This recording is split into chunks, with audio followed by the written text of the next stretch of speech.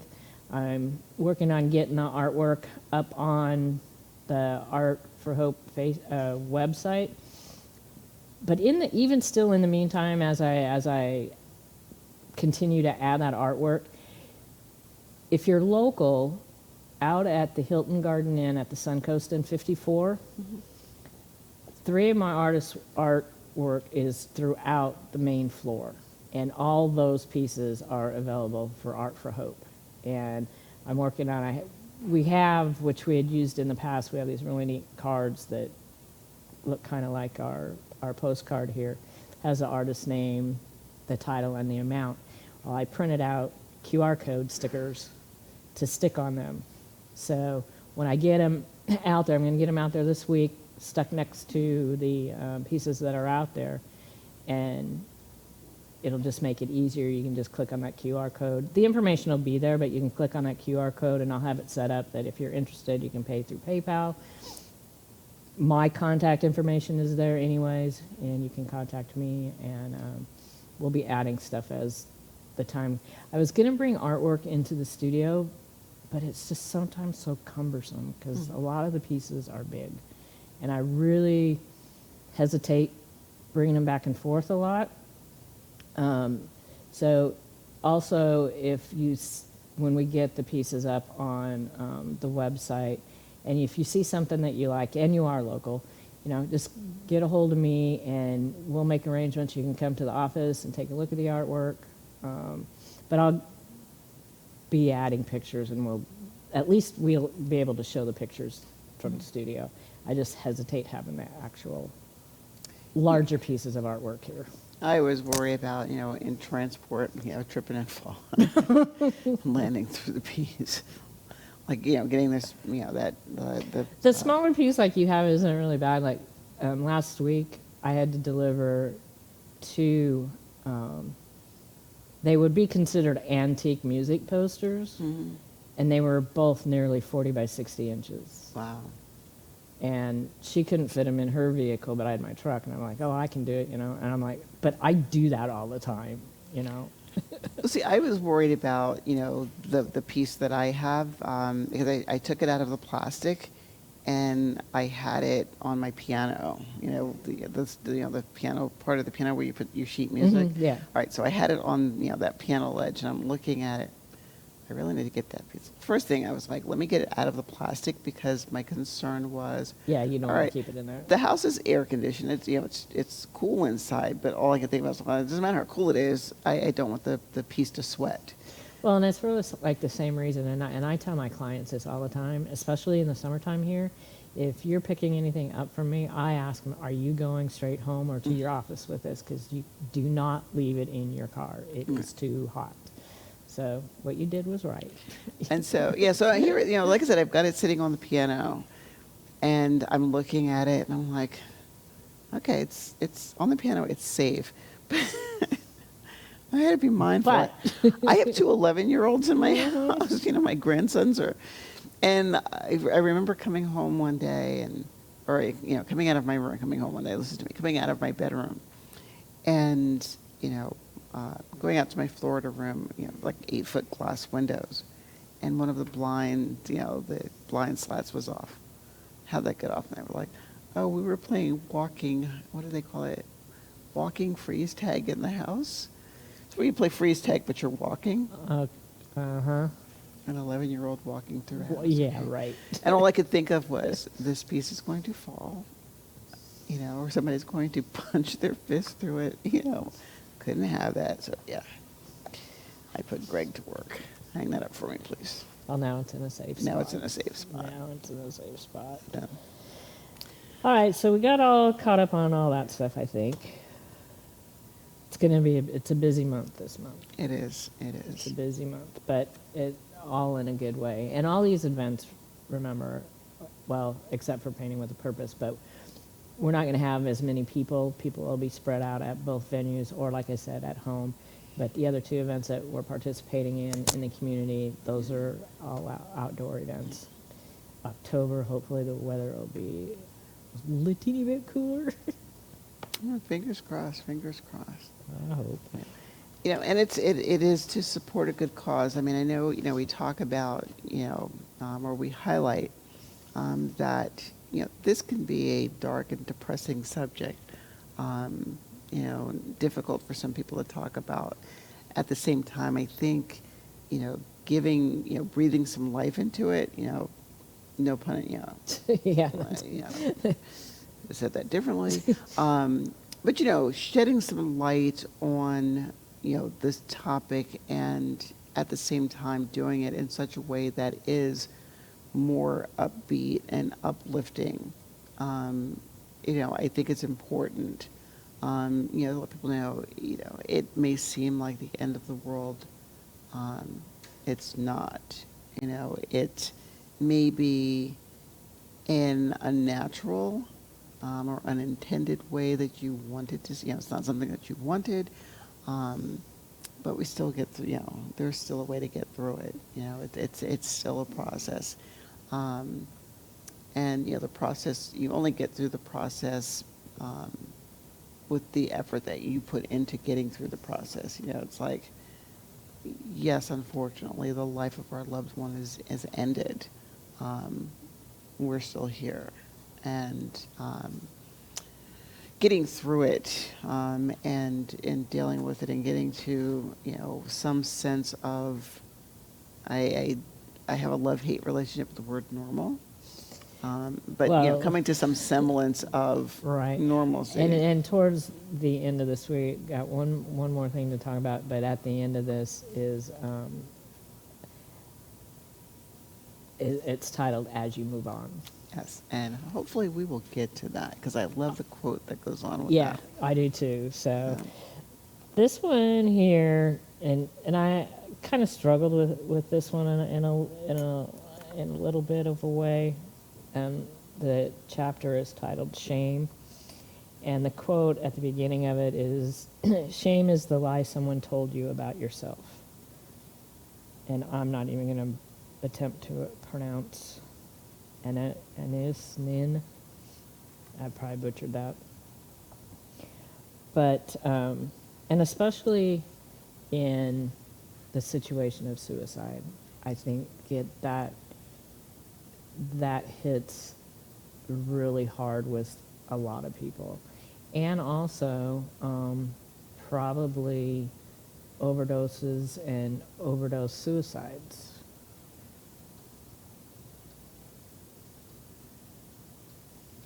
Maybe, maybe not.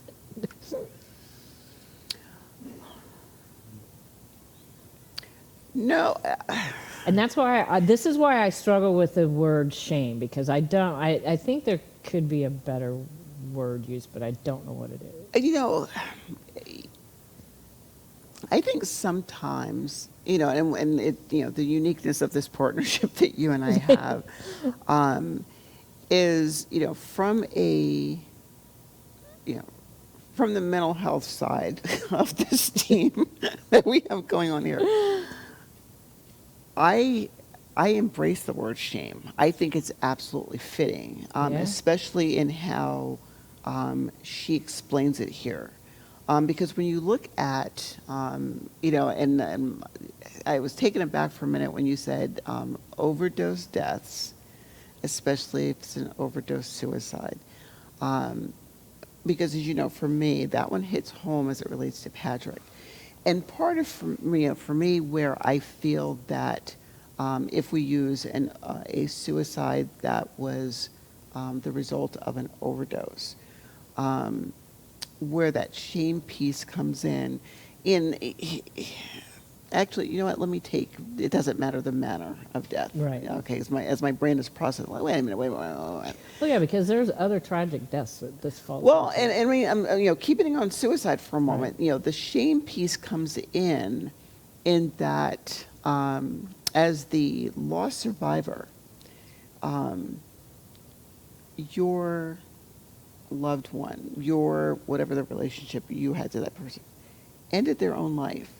And so, having to, and I don't mean having, in a forceful kind of way, having those times where, hey, I'm sorry for your loss. How did it happen?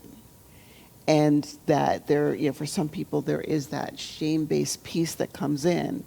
I have to tell this person that my loved one died by suicide. Well, and I think that's a society thing that It is. that is put on us. And I tell you, and I struggled. Well, I didn't really struggle with it, but when Bobby died, probably about half of the people that I knew, which were a lot, I think maybe half of the people knew that he died by suicide. Mm-hmm. And I think the other half of the people either didn't know or assumed that it was complications from his MS, because most people knew he had MS. And there were some people that, on that side of it, for a long time, I didn't tell them that he died by suicide. And basically it was because of them and their personalities. Right, because And- you hit a nail on the head when you said a lot of this comes from society. And she writes in the book, our sense of shame is developed early in our lives as we learn societal norms that tells us what makes a good person and what makes a bad person. And so when you're looking at, if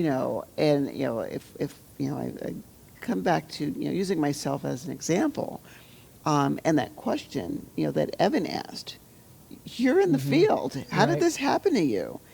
As if, am I a bad mental health professional because, I lost my grandson and my son? But along with that comes that, and and again, I know I struggled with this. What have I done to deserve this? There must be something wrong with me that I have lost these two people. I must be flawed. Somehow I'm responsible. I'm being punished. And, the only reason why I would be being punished, and I'm going global, mind you, not, I'm not making it totally personal. But the only reason why I would be punished is if I did something to be, wait for it, ashamed of. And so where, for me, again, where I think this whole shame piece is very, very fitting, it makes sense. Because again, it is a, societal. Tammy, you must have been a bad wife. That, Well, yeah, you know what I and, mean? or it's like, you know, you, you were with him for 30 years. You couldn't stop this. You didn't know that he was going to take his life. Mm-hmm. You know, you didn't see the signals. You didn't, how could you let your husband do this? Or, you know what? I was with him for 30 years. How did I miss that? What did I not see? Well, yeah, that too. And this, oh yeah, there's just so much. There's so much of that. And it runs in our own family because we have somebody else in our family who attempted and it wasn't talked about. Would us having that knowledge made a difference? Maybe, maybe not. But there had, even when being asked straightforward if this happened and being told no,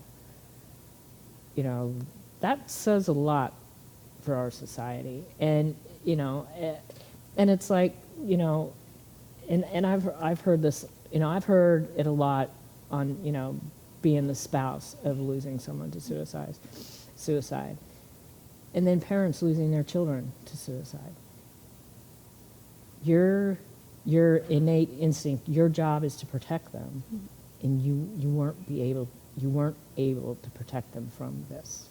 Or you feel like you weren't able to protect them, because I think, and she says in here about shame coming from from being rigid in our thoughts and believing that there was only one course of action, one way to feel, one way to do things. And, when I read that, it got me to thinking how, in our line of work, we talk about this black or white thinking. It's either all black or it's all white. There's no gray in the middle.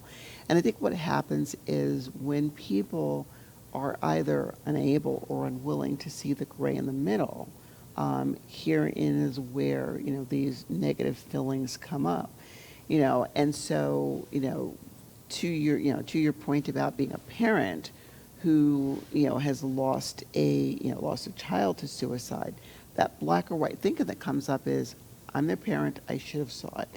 I remember, if I use Kira, for example, and watching, the range of emotions that she went through. And, her saying, he was at the dinner table with us that night, and, I kissed him goodnight. He went to bed, he told me everything was fine. But all the while, of course, this is hindsight being 2020, all the while he knew what he was going to do. And then there's that other, piece of us that tries to rationalize it. And again, it's, a way I feel to, offset some of the shame. Was this an act of attention-seeking behavior that went horribly wrong?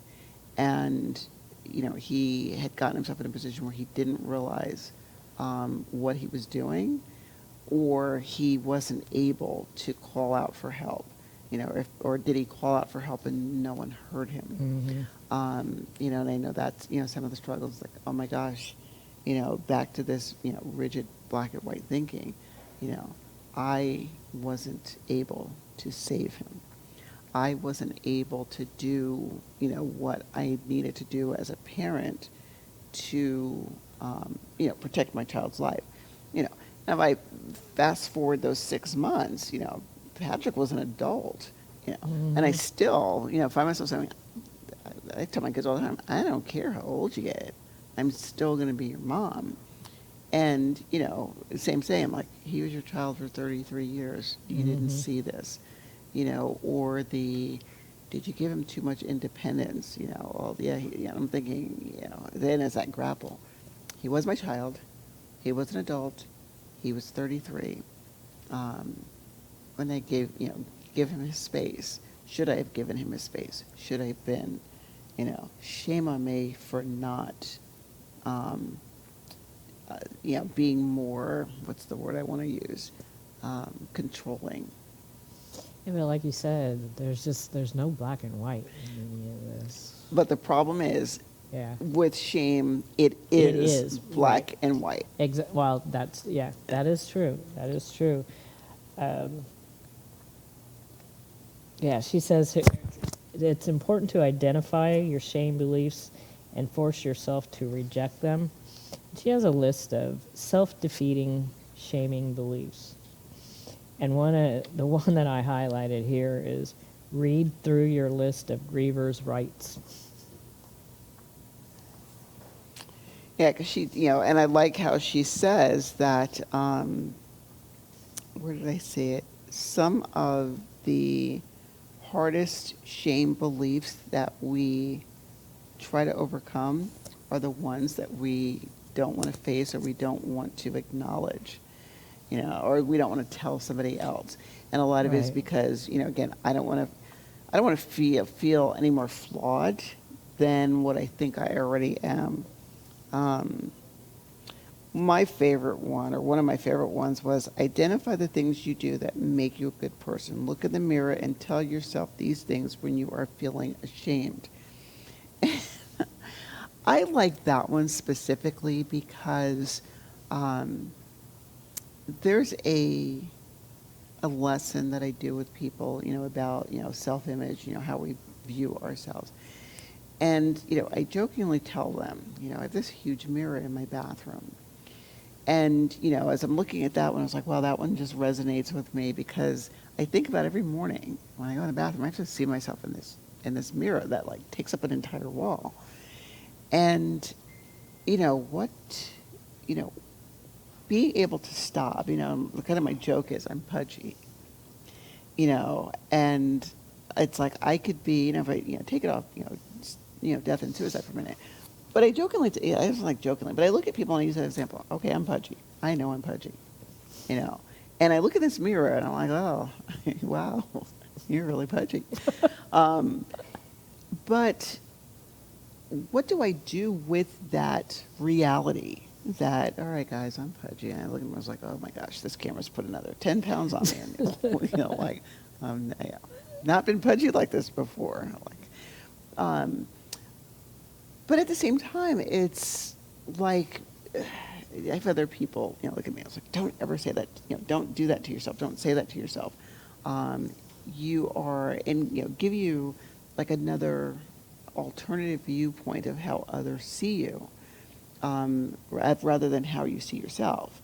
You know, at the same time, it's like, okay, I'm okay. You know, it's a facade sometimes. I'm okay being pudgy, when I was like, no, I'm not. And it's the same thing with grief. I'm okay. In my head, no, But I'm not. no. No, I'm not. And so, again, being able to either metaphorically or realistically looking yourself in the mirror and seeing, you know, those aspects of you that make you a good person. You know, I'm pudgy, but I'm fun to be around. Say. Yes, that's it.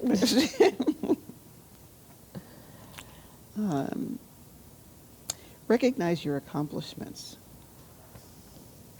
You know, you with the foundation. I know that's still a hard one for me. thankfully my friends and, people in the community, they help me out with that a lot because I think in the back of my head, or in my head anywhere, I know that we've done a lot, but I always feel that, we've only been around 3 years. And it's a tough subject to deal with. And it's a tough subject if you're not living it, but it's amplified if you are. And so, yeah, people remind me because I always think that we should be like where in 3 years where we'll probably be in 10 years. And maybe even not that long, you just don't know. But I know that it's happening within a reasonable period of time. Otherwise, my friends would have locked me up in the loony bin by now, But and we make strides. I know that every little step is a stride forward, and even if you're not doing what I'm doing or what we're doing here, there's things throughout your day that you can use the same way. Even if it is just getting your laundry done or emptying the dishwasher. I mean, seriously, little simple things like that.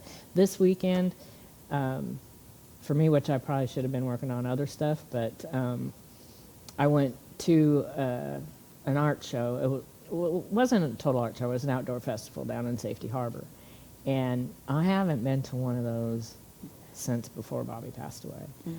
And we went down there partly to give flyers to Kim from 9 Round and to see about recruiting artists for next year. And so I gave myself permission. I was like, okay, you can spend this much money on a piece of art. And this is the first thing that Bobby and I did when we first got together. And I know what the 2 pieces are. We still have them.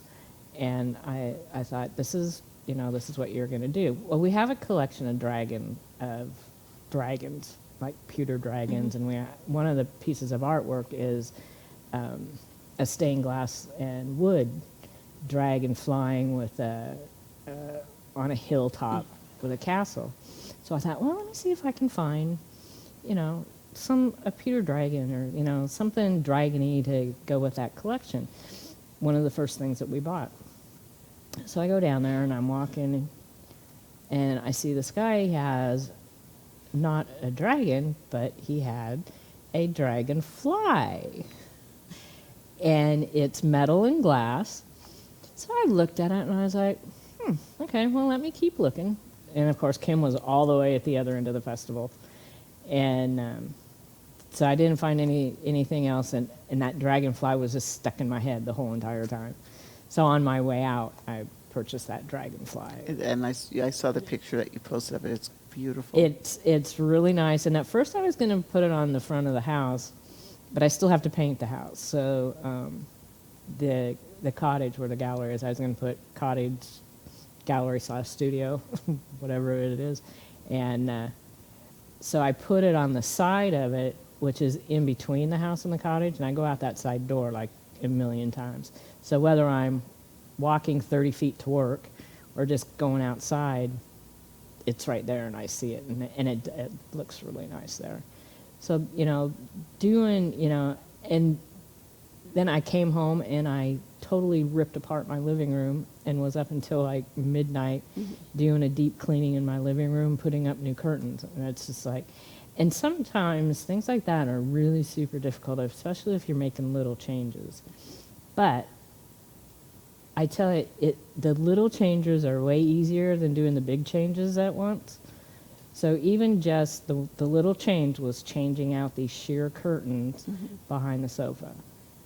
And because my cats used them as climbing devices for the old ones. So I got these new ones and they look really nice. And, at the end of the evening, and it was really super late, I just looked at it and it was like, wow, I did that. And it doesn't even have to be, something that big. Like I said, just doing a load of laundry or emptying your dishwasher, you know, cleaning a floor in one room. For me, it's my garage. You know, my my neighbor, my best friend, you know, his name is Craig. You know, he'll drive by and he'll look at us like, "I see your garage door's open." You know, but he said something to me, you know, a couple of weekends ago that was very profound, where he said, "Your garage um, is your garage is the chaos in your life that keeps you grounded." And, you know, I had to think about it for a moment, like what he meant, you know, and to your point, accomplishing that one little thing. It's like, you know, I remember, you know, like after, you know, like, you know, before Patrick left, it was our, you know, let's do this project together, clean the garage and then destroy the garage, clean the garage and then destroy the garage. But I find myself like, oh, I can see the garage floor now. And, you know, I find myself like congratulating myself, you know, or feeling proud of myself that I could still see the garage floor. You know, I pull, you know, one of my cars in the garage, you know, the buttons are good, you know, like my bike is in there. I was like, I can actually see the bike is not hidden by, you know, a bunch of stuff in the garage anymore. And you're right, having that sense of accomplishment. And saying that to yourself, you know, look what I did. Exactly. And actually, I say it to myself, but I say it to Bobby too. No, you know, I find myself saying, you know, if only you were here to see this, if only you were to see that, you know, hey, dude, I cleaned the garage and it's been clean longer than a week, you know, which, you know, this last bullet point, and again, there's, you know, several that she has in here, but which brings me to that last bullet point being, you know, the ability to laugh at yourself. And, you know, there were times where, you know, I find myself, you know, like the garage is clean and it's been clean for a month, laugh, like, you know, chuckle, chuckle. Or his other thing that he used to pick at me was, you know, I would always have either paperwork, you know, on my laptop or laundry on my bed. And he'd come in and he'd be like, Mom, your bed's a mess again. You know, and I would look at him and say, well, son, I'm single. You know, I just need this piece to sleep on. And, you know, paperwork and laundry can be on the other side. And, you know, so I'd clean off my bed and I'd come in and like, hey, Pat, come here and look. And, you know, he's like, let's see how long it's going to stay clean. You know, and we'd do like these little side bets, like, I'll bet you $10 by next week it's going to be messy again. But even, you know, chuckling at myself now, I was like, wow, my bed has been, you know, like I haven't had paperwork or laundry on my bed, you know, for a couple of weeks now, you know. And I'm like, ha ha, look what I did. And you're not here to see it. You know, I kind of wish you were, but, you know, haha, laugh, laugh, you're not here to see it. Right. Or, you know, you're not going to be haunting me because my bed's a mess again. But, you know, shame is, you know, again, it's interesting dynamic when it comes to dealing with grief and loss. And, you know, understanding that other people are going to look at and process this differently. You know, and, you know, what she says here in terms of, you know, we already have our own shame beliefs, and we do not need to add ourselves to the beliefs of others. You know, again, this is our journey or your journey. It's an individual journey. And the only way that you're going to overcome it is to kind of step back and really examine this negative self-image that you have about yourself and, you know, revamp it, you know, change it. Change your self-talk. Mm-hmm. Change your self-talk to more positivity. And it's a good thing that, you know, that I liked about this book is she has so many areas for you to journal in. And even at the end of this one here, there's a page for you to journal in. What do you need right now? It might be something emotional you need to move forward in your grief, or perhaps a new way of thinking, a concrete object, or a personal wish. Mm-hmm. And then the third part of this is journaling through grief, and it is she poses a question on each page. This is what's going through my head today, and you have a page to write it on. Sometimes I feel so alone. I feel that way today because, and this is a good release, and it's something that you can come back to a month, 6 months, a year later, and read this and see where you're at. See, it might be a way to see how your journey is moving forward, and not question whether or not I'm getting through this or it's getting a little bit better to live with. Not per se that it is getting better, you're learning how to live with it better. And of course, we didn't get to the end. I have next week, I found a really great website. I think it's called What is Grief? And the girls have a podcast. They're in the field, in the mental health field. And so we'll bring that information to you next week. We got a little clip it from their website too.